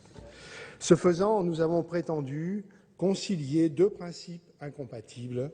À mon sens, cela revient à refuser de trancher. Cela revient à ne pas vouloir assumer ses choix. Les raisons essentielles pour lesquelles j'étais opposé au texte adopté par le Parlement sont toujours valables, mes chers collègues. Inscrire que les recherches alternatives aux recherches sur l'embryon doivent être promues et que les parents doivent être informés de l'utilisation des embryons donnés à la science relève de l'idéologie, mais pas du droit. Mettre en place un tel régime d'interdiction avec des dérogations particulièrement ambiguës et renoncer à établir des règles simples et compréhensibles par tous revenait à nous dessaisir de notre mission de dire le droit et à déléguer cette lourde tâche à l'Agence de biomédecine, dont la mission n'est pourtant pas de découvrir notre intention cachée derrière les contradictions et les demi-mots. Par ailleurs, il aurait été infiniment préférable de faire œuvre de pédagogie et d'expliquer en quoi consistent les recherches sur les cellules souches embryonnaires et sur l'embryon. Nous savons que ces recherches ne peuvent être effectuées que jusqu'à 5 jours après la fécondation. Si nous l'expliquions aux Français, ils seraient certainement mieux disposés envers ces recherches. Pour dire encore plus clairement les choses, j'estime que la loi de 2011 élude les questions que les Français se posent. Elle n'est qu'un rideau de fumée permettant de cacher à l'opinion l'absence de position claire du Parlement sur ces questions. Je réaffirme que l'encadrement de l'autorisation qui permettra de préserver la dignité humaine dès le début de la vie, bien plus que le régime hybride, confus et incohérent que nous avons mis en place. Je respecte beaucoup ceux qui ont défendu l'interdiction totale, car cette interdiction totale avait au moins le mérite de lever toute ambiguïté. L'autorisation encadrée, telle qu'elle est prévue dans le texte de la proposition de loi, est non pas une autorisation de principe, mais une autorisation sous conditions strictes et cumulatives, en dehors desquelles la recherche ne peut avoir lieu. Si l'une des conditions n'est pas remplie, la recherche n'est pas autorisée.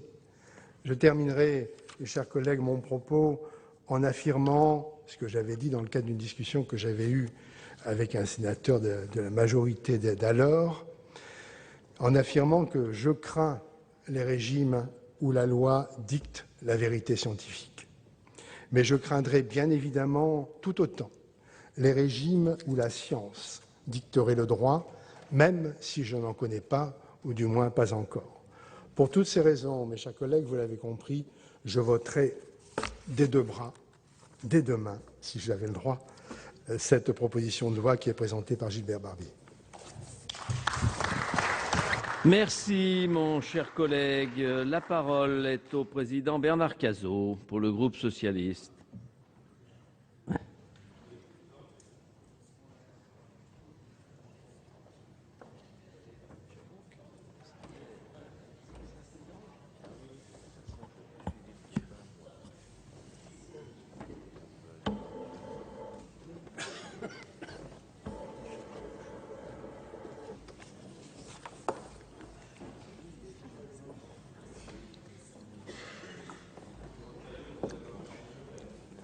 Monsieur le Président, Madame le Ministre, Monsieur le rapporteur, mes chers collègues, c'est avec conviction que le groupe socialiste s'associe à la proposition de loi de Monsieur le sénateur Jacques Mézard et de Madame Laborde, puisque semble-t-il il faut rendre à César ce qui lui appartient. Je remercie à cette occasion Monsieur Gilbert Barbier pour son rapport. Il correspond exactement à ce que nous pouvions attendre et ce n'est pas tous les jours, mon cher Gilbert, que j'ai l'occasion de vous en féliciter. D'habitude, c'est plutôt le contraire. L'article concernant la recherche sur l'embryon et ses souches embryonnaires a été le plus discuté de la loi du 7 juillet 2011, on l'a dit. En première lecture, il y a eu un texte consensuel sous la conduite courageuse d'Alain Billon qui vient de s'exprimer. Il levait l'hypocrisie de l'interdiction de principe de la recherche sur l'embryon en France. Et d'ailleurs, cette décision fut saluée, pendant très peu de temps malheureusement, par la communauté scientifique. Malheureusement, dès sa deuxième lecture au Parlement, le conservatisme l'avait emporté, aussi bien sur cet article que sur le reste du projet d'ailleurs. Pire, certains ajouts établis à l'Assemblée nationale ont rendu encore plus difficile le travail des chercheurs en ce domaine. La proposition de loi qui est aujourd'hui examinée reprend le contenu amendé de l'article 23 du projet de loi bioéthique adopté en première lecture au Sénat. Il propose dans un article unique de remplacer le dispositif juridique actuel d'interdiction assorti de dérogation par celui de recherche sur l'embryon et les cellules souches embryonnaires dans un régime d'autorisation encadrée. En cela, ce dispositif renoue en fin de compte avec la philosophie de l'article 19 du projet de loi bioéthique défendu à l'époque par le gouvernement Jospin en 2001, qui légalisait d'ailleurs l'étude scientifique sur l'embryon. Il est regrettable que nous ayons perdu entre-temps 11 ans. L'enjeu n'est pas modeste. Du point de vue du droit, la majorité précédente soutenait avec force que l'interdiction de principe assortie de dérogation et l'autorisation encadrée étaient de ce point de vue équivalentes. Nous disions alors que ce ne serait pas le cas. L'actualité judiciaire nous a donné raison et Gilbert Barbier en a parlé. Je ne reprendrai pas donc les décisions des cours administratives d'appel de Paris qui sont en train d'ailleurs aujourd'hui de discuter d'un certain nombre de recours en annulation et ces recours qui ont mis les chercheurs dans une insécurité juridique à laquelle ils sont confrontés et que nous comprenons bien. Nous avons donc l'obligation de réagir maintenant en approuvant ce texte de loi. Sur ce sujet, notre position a toujours été constante et cohérente. Nous sommes partisans de l'autorisation encadrée de la recherche sur l'embryon et les cellules souches embryonnaires. Point. Celles-ci intéressent scientifiques et médecins parce qu'elles sont capables de proliférer indéfiniment, on l'a dit, de donner naissance surtout à n'importe quelle cellule spécialisée de l'organisme, d'où leur nom de totipotentes. En un mot, ces cellules sont ainsi les meilleurs outils de la médecine régénératrice dans la lutte contre les maladies dégénératives. En dépit des craintes qu'elles peuvent susciter, les perspectives de la recherche sur l'embryon humain demeurent aujourd'hui pour l'essentiel du domaine de la terra incognita. On peut toutefois observer que dans les pays où des travaux sur les cellules souches embryonnaires sont depuis quelques années déjà autorisés, les programmes engagés ont permis de produire des résultats très prometteurs. J'en veux pour preuve le procédé du bébé double espoir, l'espoir d'être indemne d'une maladie génétique familiale et l'espoir de guérir par une greffe de cellules souches contenues dans le sang du cordon de l'un de ses frères ou sœurs malades. En 2000, la naissance aux États-Unis d'Adam, dont les cellules souches de moelle avaient permis de sauver sa sœur Molly, 6 ans atteinte de la maladie de Fanconi, représentait un formidable espoir pour soigner des enfants atteints de pathologies incurables. Or, il a fallu 6 ans pour que cette technique soit partiellement autorisée par l'Agence de biomédecine dans notre pays. 11 ans pour que la France accouche en 2011 d'un bébé conçu par ce procédé, bébé prénommé Umut.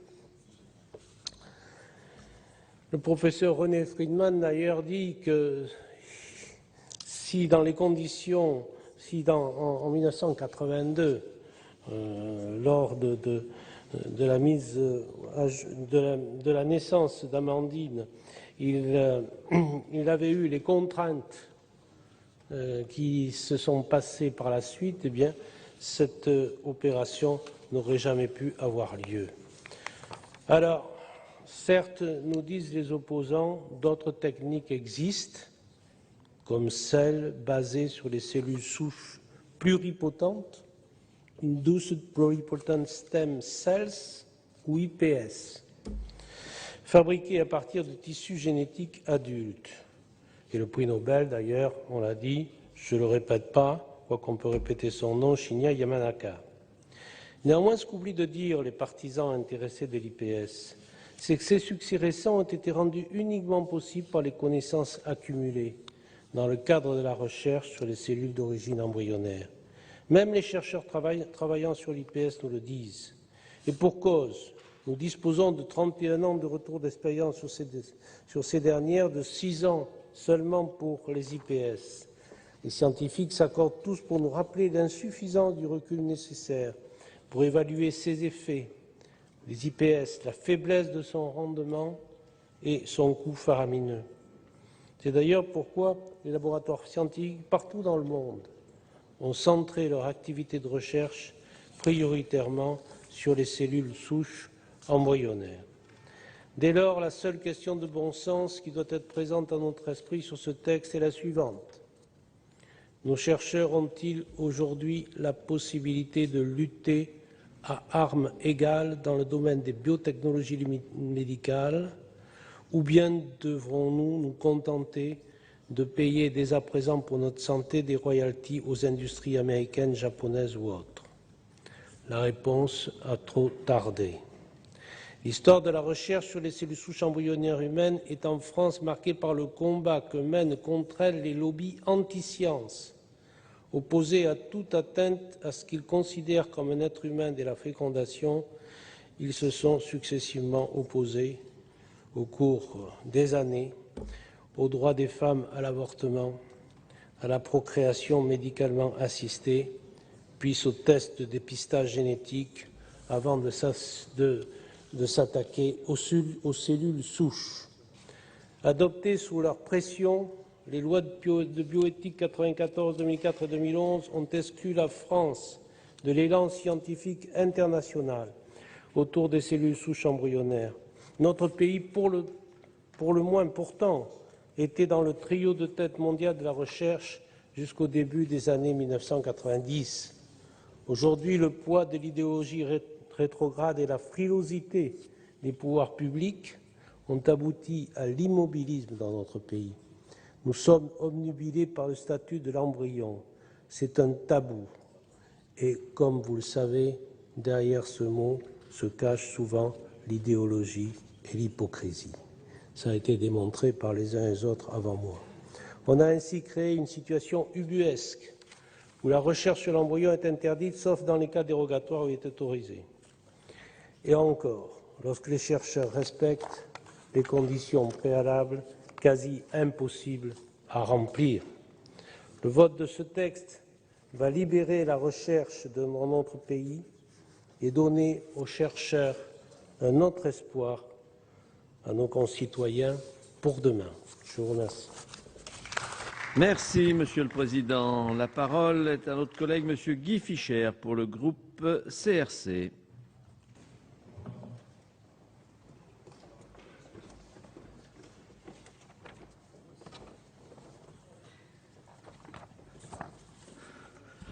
Monsieur le Président, Madame la Ministre, mes chers collègues, l'examen par notre Haute Assemblée de la révision des lois bioéthiques s'éclaire du prix Nobel de médecine qui vient d'apporter des perspectives au sujet dont nous débattons ce soir. Avec mes collègues du groupe CRC, bien entendu, je m'étais opposé au projet défendu par l'ancien gouvernement, à savoir le maintien d'un principe d'interdiction de la recherche embryonnaire assorti d'éventuelles dérogations. Avec d'autres, au-delà des rangs de la gauche, je pense notamment à celui qui fut notre rapporteur d'alors, Alain Milon, qui très courageusement avait porté un texte qui honorait la position de la Commission des affaires sociales, et nous avions soutenu le principe d'une autorisation encadrée de la recherche. Une voie qui, faut-il le rappeler, était celle retenue à la fois par l'Office parlementaire d'évaluation des choix scientifiques et technologiques et par le Conseil d'État. Ayant soutenu cette démarche au sein de notre commission et en séance publique, vous comprendrez naturellement qu'aujourd'hui, notre groupe, le groupe CRC, comme il l'a fait il y a un an, vote en faveur de cette proposition de loi. Nous sommes constants.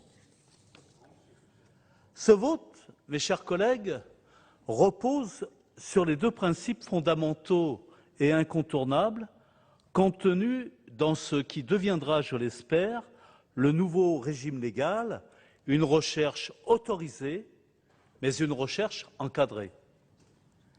Le basculement d'un régime d'interdiction avec dérogation vers un régime d'autorisation encadrée met fin, et je crois que cela a été déjà fortement affirmé par Madame la Ministre, notre rapporteur, et au sein de commission sous l'autorité de notre présidente Annie David, eh bien, met fin à une situation absurde, inefficace et hypocrite.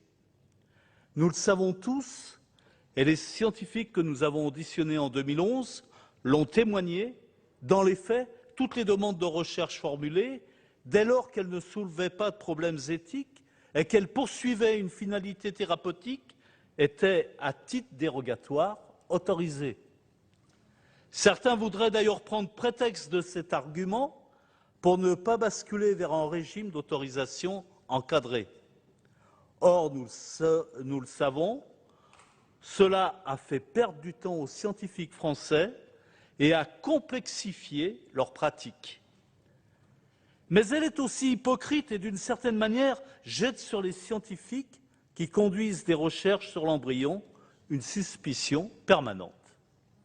Une suspicion qui n'aura plus demain, si cette proposition de loi est adoptée, plus de raison d'exister, car les critères d'autorisation qui sont prévus sont tout aussi importants et contraignants que les critères qui existent déjà. Et cela est bien normal lorsque l'on mesure à la fois l'importance de ces recherches sur l'avenir de la santé humaine et ce sur quoi elles portent.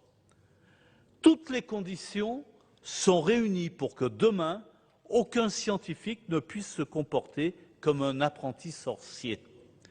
Je pense notamment, disant cela, à la règle qui voudra qu'aucune recherche ne soit menée si celle-ci n'est pas pertinente et n'a pas de finalité médicale.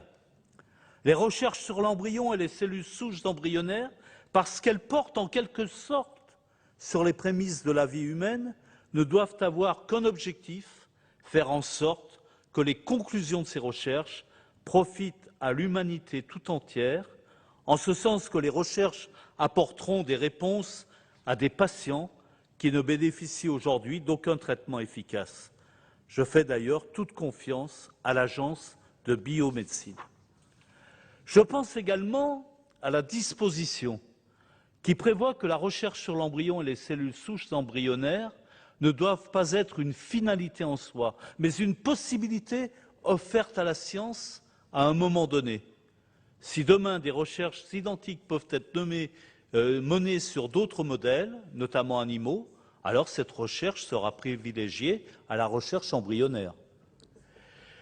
J'en viens enfin à une autre condition qui m'apparaît être la plus fondamentale, celle de la limitation de la recherche aux seuls embryons surnuméraires et ne faisant plus l'objet d'un projet parental.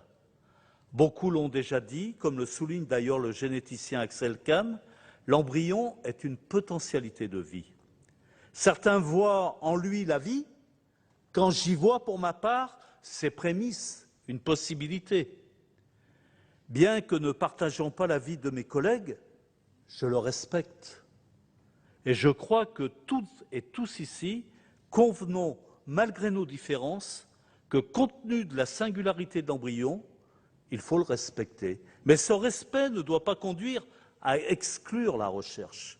Car si le fait de conserver, congeler un embryon surnuméraire pendant plusieurs semaines, voire des années, ne lui retire pas sa potentialité biologique de devenir un être humain, il faut encore, pour qu'il le devienne, qu'il fasse l'objet d'un projet parental. C'est-à-dire qu'un couple décide de faire en conscience d'une matière possiblement humaine un enfant. Or, les recherches dont il est question ici ne porteront que sur des embryons qui ne font pas l'objet d'un projet parental, c'est-à-dire qui sont voués tôt ou tard à perdre toute potentialité humaine. Cette proposition de loi, mes chers collègues, me semble équilibrée. Elle est garante d'avancées scientifiques tout en maintenant un cadre éthique de nature à protéger les convictions de toutes et tous. Elle pose le principe d'un régime d'autorisation dont je suis convaincu à la lecture du dispositif juridique prévu qu'elle contient les conditions suffisantes pour éviter les errements que certains craignent. Elle permet également, et je sais que nous y sommes, au-delà de nos différences particulièrement attachées, à empêcher la marchandisation de l'embryon. La loi réaffirme le principe de l'interdiction de la fabrication d'embryons qui n'auraient pas initialement de finalité humaine. Seuls les embryons surnuméraires pourront être utilisés. Il ne pourra donc pas être fabriqué d'embryons comme on fabrique des tissus humains ou des amas de cellules, afin précisément que l'embryon ne soit pas réduit à une structure. Alors, chosifiable, ça me va pas, ça, mais vous m'avez compris. À cet égard, et parce que le groupe CRC partage la position de l'un de nos philosophes, Lucien Sève, philosophe et ancien membre du Comité consultatif national d'éthique, qui affirmait que la façon de traiter l'embryon engage inexorablement la façon de traiter l'humanité. Nous considérons que les conditions et garanties qui sont posées dans cette proposition de loi sont réunies pour permettre le développement d'une recherche profitable aux hommes et respectueuse de l'humanité. Donc nous voterons cette proposition de loi. Merci. Merci, Monsieur Fischer. La parole est à Monsieur Bruno Retailleau pour le groupe UMP.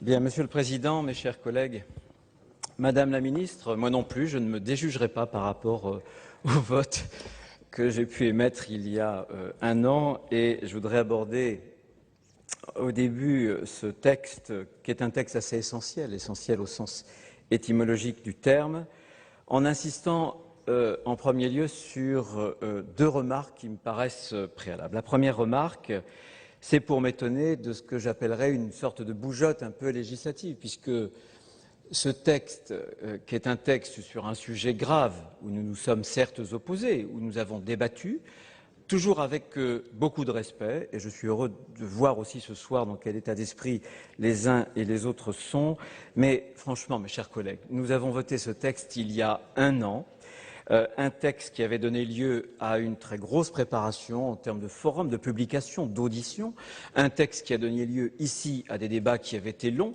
qui avaient été serrés, qui avaient été vifs, mais qui avaient été encore une fois de très grande qualité.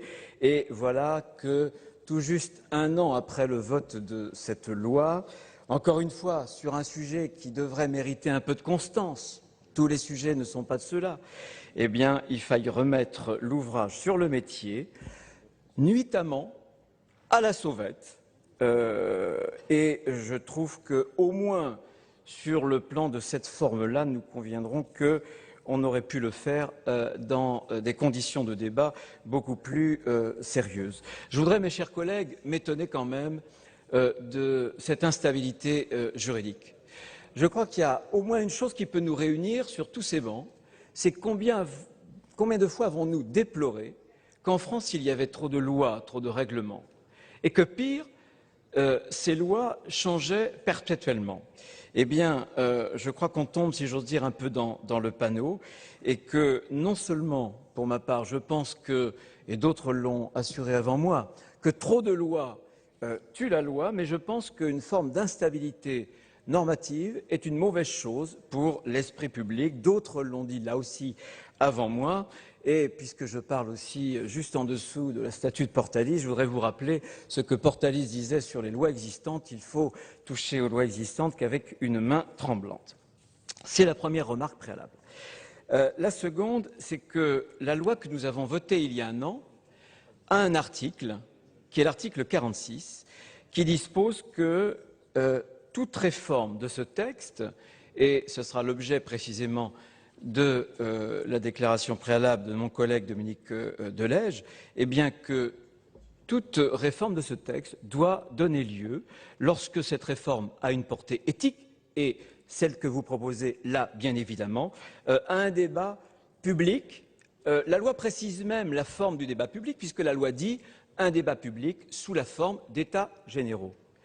Non seulement il n'y a pas de débat public, mais il y a un moignon de débat. Franchement, encore une fois, à la sauvette, en catimini, ça ne peut pas non plus nous satisfaire. Et là aussi, chers collègues, quelle force peut avoir l'autorité de la loi si nous-mêmes, finalement, nous ne respectons pas la lettre de la loi que nous avons votée il y a un an? Je pense qu'on pourrait aussi méditer cette remarque de forme. Alors maintenant, je voudrais en venir au fond pour formuler 3 objections. Une objection d'ordre général, une objection d'ordre un peu plus pratique et une objection d'ordre éthique. La première, qui est une objection d'ordre général, c'est que si j'ai bien lu l'exposé des motifs du texte, on nous convoque ce soir parce qu'il y a des impatiences scientifiques. J'ai entendu les uns et les autres dire « mais la communauté scientifique nous demande de légiférer ». Bien. Mais ce n'est pas comme ça que le Sénat fonctionne. D'abord, y a-t-il une communauté scientifique? J'ai relevé, et vous avez pu relever aussi, que la communauté scientifique n'est pas une sur cette disposition-là. Vous avez en tête un certain nombre de professeurs qui ont émis des avis qui sont différents par rapport à d'autres professeurs. Par ailleurs, le Sénat, ça n'est pas une chambre d'enregistrement de ce que telle ou telle communauté, fût-elle extrêmement experte, nous demande de voter. Je pense que la science, bien entendu, est un facteur extraordinaire de progrès, et il faut s'en louer, mais je pense en même temps que ça ne doit pas conduire à une forme d'emballement, d'une forme de grande machinerie. Là aussi, monsieur Auguste Comte est très âgé, si j'ose dire. Il y a eu un siècle de différence qui nous sépare de lui, et ce siècle nous a montré que même les scientifiques les plus éminents doivent aussi se soumettre à des conditions éthiques sans lesquelles le progrès et la science ne peuvent pas travailler à l'intérêt de l'humanité ou de l'humanisme. C'est la première objection que je voudrais formuler. La deuxième, me semble-t-il, elle est plus importante, elle est d'ordre pratique. On nous a dit jusqu'à présent, écoutez, il n'y a pas de vraie alternative. Il n'y a qu'une seule alternative, c'est le travail sur les cellules souches embryonnaires. Plusieurs d'entre vous l'ont noté ici à cette tribune avant moi. Il y a une forme d'extraordinaire coïncidence puisqu'il y a 8 jours très exactement, effectivement, le prix Nobel de médecine a été attribué à 2 chercheurs, dont un chercheur japonais, le professeur Yamanaka, pour ses découvertes sur les cellules souches adultes pluripotentes reprogrammées. Indiquer que ces découvertes n'ont rien donné sur le plan concret médical, c'est faux. Vous savez qu'elles ont permis, d'ailleurs Marie-Thérèse Delmange l'an dernier nous l'avait très bien expliqué ici, elles ont permis de modéliser une 12aine de pathologies. Bien. Axel Kahn, qui avait été alors, il y a un an, auditionné à l'Assemblée dans le cadre de la préparation du texte avait indiqué que c'est sans doute une des méthodes les plus prometteuses pour les besoins de la médecine régénérative. Et il concluait « Aucune recherche sur l'embryon n'est donc nécessaire dans cette perspective ». Donc, vous voyez que le débat n'est pas aussi simple en termes scientifiques qu'on veut bien nous le proposer. Et je pense qu'en réalité, on voudrait nous inciter à franchir une limite anthropologique alors que il existe bien des solutions d'ailleurs que donne le texte, puisque le texte n'est pas une interdiction totale, c'est une interdiction avec des dérogations. Mais d'autres pistes de solutions qui sont parfaitement valables, celle du professeur Yamanaka que je viens de citer sur la reprogrammation des cellules souches adultes humaines, mais celle aussi qui n'a pas été pour l'instant citée, Madame la Ministre, celles aussi qui sont nées de l'utilisation des cellules issues du sang de cordon et placentaire. Là aussi, elle donne des fruits, puisque d'ores et déjà, actuellement, concrètement, plus de 3000 malades peuvent bénéficier de ces pistes qui ne posent aucun problème d'ordre éthique, je voulais le souligner. La troisième objection, elle est d'ordre éthique. Jean Desessard l'a dit, et je le rejoins sur ce point-là, passer d'un régime d'interdiction avec des dérogations à un régime d'autorisation encadrée, ça n'est pas du tout la même chose. C'est une inversion même radicale, d'autant plus radicale cette inversion que, comme je le disais justement, aucune nécessité scientifique absolue ne vient la justifier. La question qui est sous-jacente, là encore d'autres intervenants qui m'ont précédé l'ont indiqué, la question qui est sous-jacente à notre débat, c'est quand est-ce qu'on devient un être humain. Il n'y a pas d'accord entre nous sur les différents bancs, au sein d'ailleurs de nos familles respectives politiques, et il n'y a pas cet accord sur le moment particulier où on franchit le seuil de la vie, où on franchit le seuil de l'humanité. Et Mugueddini a eu parfaitement raison pour indiquer que cette question-là, seule notre conscience personnelle peut parvenir à la trancher. Est-ce que pour autant il ne peut pas y avoir de consensus? Je pense qu'il peut y avoir un consensus. Déjà, il y a une forme de convergence de jurisprudence ou de texte. Je veux citer par exemple la définition que le comité consultatif national d'éthique avait donnée de l'embryon, en indiquant que l'embryon est une personne humaine potentielle, c'est-à-dire, en quelque sorte, que chaque étape de son développement était comme contenue dans l'étape précédente, avec cette idée d'un continuum, avec des ruptures qui sont bien malaisées à installer au sein de ce continuum. Il y a aussi la Convention internationale d'Oviedo, qui insiste sur la protection adéquate que doivent bénéficier les embryons en matière de recherche. Il y a plus récemment encore le jugement de la Cour européenne de justice, récent puisqu'il date du 18 octobre 2011, il y a tout juste un an, qui exclut toute brevetabilité des techniques de recherche, précisément, quand elles ont eu pour préalable la destruction de l'embryon. Donc on voit bien que les choses, encore une fois, ne sont pas simples, qu'un certain nombre de textes de jurisprudence nous amènent à poser la question, finalement, est-ce que l'embryon doit être respecté, effectivement? Et je pense qu'en parlant de consensus ou d'accord, nous pourrions de façon ultime peut-être nous rejoindre en indiquant que s'il n'y a pas de certitude, et on le voit bien, il ne peut pas y avoir des certitudes, alors abritons-nous derrière le doute. Le doute, puisque certains philosophes ont été cités tout à l'heure, je voudrais citer Alain, le doute n'est pas au-dessous du savoir, disait Alain, il est au-dessus du savoir. Et en l'occurrence, le doute, mes chers collègues, n'est-il pas une raison suffisante pour nous abstenir de traiter l'embryon comme un simple matériau de laboratoire, sachant que, pour ma part, je pense qu'il n'y a rien à perdre à laisser la loi telle qu'elle est, puisque, vous l'avez dit vous-même, Madame la Ministre, la plupart des demandes, d'ailleurs, ont fait l'objet d'un accord de l'Agence de biomédecine. Je pense que nous n'y perdrons pas. En revanche, je suis sûr que si on ne vote pas ce texte, nous y gagnerons beaucoup, c'est-à-dire que nous y gagnerons sur une transgression anthropologique qui ne me paraît absolument pas utile. Merci de votre attention. Merci, mon cher collègue. La parole est à Monsieur Michel Berson, dernier orateur inscrit.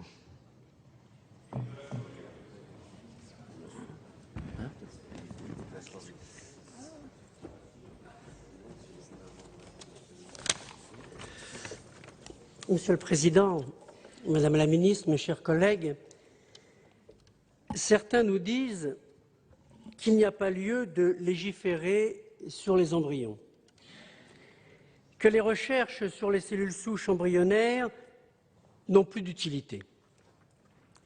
Autoriser les recherches ne serait plus d'actualité au prétexte qu'un chercheur japonais, le professeur Yamanaka, prix Nobel de médecine 2012, a découvert une alternative à l'utilisation de ces cellules souches provenant des embryons.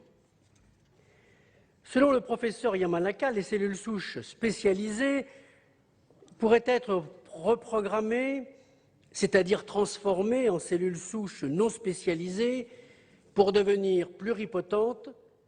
Elles seraient donc dotées de la capacité de se différencier en plusieurs types de cellules. Les résultats de cette recherche sont à l'évidence très prometteurs. Mais aujourd'hui, les scientifiques sont unanimes pour dire qu'ils sont dans le doute. Ils ne peuvent garantir que les cellules adultes reprogrammées sont rigoureusement identiques aux cellules souches embryonnaires. Les analyses comparatives entre les deux types de cellules n'ont pas encore permis de conclure au caractère identique de ces deux cellules. Les chercheurs ont donc encore besoin de travailler sur les cellules souches embryonnaires pour progresser et faire avancer la science dans ce domaine. Dans sa rédaction actuelle, l'article 2151.5 du Code de la santé publique interdit les recherches sur l'embryon et les cellules souches embryonnaires tout en instituant un régime de dérogation. Cette proposition de loi vise à substituer à ce principe d'interdiction avec dérogation un principe d'autorisation strictement encadré. Entre ces deux principes, le fil peut paraître ténu. Il est en fait lourd de conséquences. Car c'est au juge administratif qu'il est revenu au final de juger de la pertinence des programmes de recherche sur les cellules souches embryonnaires dès lors que l'Agence de la biomédecine ne pouvait apporter la preuve que des recherches employant des moyens alternatifs ne pouvaient parvenir aux résultats escomptés. Mais comment l'Agence pouvait-elle apporter cette preuve, sinon à considérer que la découverte précède la recherche? Ce n'est pas au juge de dire ce que doit être la recherche scientifique, pas plus que ce rôle n'appartient au législateur. La responsabilité du législateur consiste à exiger que toutes les précautions soient prises, à fixer les limites, à prévenir et, si nécessaire, à pénaliser les dérives. La responsabilité du juge est de garantir le respect de la loi. Ni l'un ni l'autre n'ont vocation à se substituer aux chercheurs, pas plus qu'ils n'ont à se prononcer pour établir ce qui est une vérité scientifique et ce qui ne l'est pas. Albert Einstein a écrit « La personnalité créatrice doit pouvoir penser et juger par elle-même, car le progrès moral de la société dépend exclusivement de son indépendance. » Nous approchons là ce qui fait le fondement même de la recherche. La science n'est jamais figée. Comment concevoir qu'il puisse exister une recherche sans qu'il ne soit accordé aux chercheurs la liberté de chercher, c'est-à-dire de penser, de créer? On ne peut trouver que si l'on est libre de chercher. Le rôle du législateur est de permettre la disposition, le rôle du législateur est de mettre à la disposition des scientifiques le cadre légal, strict mais protecteur, qui leur est nécessaire pour déployer leurs recherches. En bénéficiant de cette confiance citoyenne sans laquelle il n'est pas d'avancée scientifique partagée. Le devoir du législateur est donc bien d'offrir aux acteurs de la recherche cette liberté dont ils ont besoin pour faire progresser la connaissance et, dans le cas qui nous préoccupe ce soir, d'inventer les thérapies qui, demain, permettront de faire reculer la maladie. Car il convient toujours de distinguer la science des usages qui peuvent en être faits. Si la science est libre, les usages doivent être réglementés, car deux principes demeurent intangibles, le respect de la dignité humaine et la non-marchandisation du vivant. Mais le rôle du législateur est aussi de veiller à ce que toutes les précautions soient prises, car il ne serait pas raisonnable, il ne serait pas acceptable d'autoriser des pratiques qui relèveraient plus d'apprentis sorciers que de chercheurs scientifiques. Personne ne conteste que les cellules souches embryonnaires humaines présentent une singularité qui tient à leur nature même. Il ne s'agit pas là d'une matière organique inerte, d'un simple amas cellulaire, mais bien de cellules issues d'embryons humains, conçus lors d'une fécondation in vitro dans le cadre d'une procréation médicale assistée. Faut-il pour autant considérer que ces embryons et ces cellules souches embryonnaires doivent être dotés d'un statut particulier? Conviendrait-il de les protéger dans leur intégrité comme dans leur dignité, à l'instar de toute personne humaine? La réponse à ces questions fait débat. Pour ma part, on ne peut revendiquer un statut de personne humaine pour un embryon qui ne s'inscrit pas dans un projet parental, ce qui est le cas des embryons surnuméraires qui, rappelons-le, ont vocation à être détruits conformément au Code de la santé publique. En effet, après 5 ans de congélation, si les parents ont renoncé à leur projet parental, les cellules sont détruites. N'y aurait-il pas là matière, au-delà des sensibilités philosophiques et religieuses qui peuvent parfois nous différencier, à substituer au concept de projet parental qui ferait défaut un concept de projet sociétal, à visée médicale ou thérapeutique? C'est sur la base de ce consensus qu'il paraît désormais possible d'autoriser sous condition les recherches sur l'embryon humain et les cellules souches embryonnaires humaines, dès lors que celles-ci s'inscrivent bien sûr dans une finalité médicale. Voilà pour la proposition de loi RDSE autorisant sous certaines conditions la recherche sur l'embryon. Nous y reviendrons bien entendu plus largement dans d'autres journaux de 19 h, mais en attendant tout de suite la bibliothèque Médicis avec bonne matinée à vous.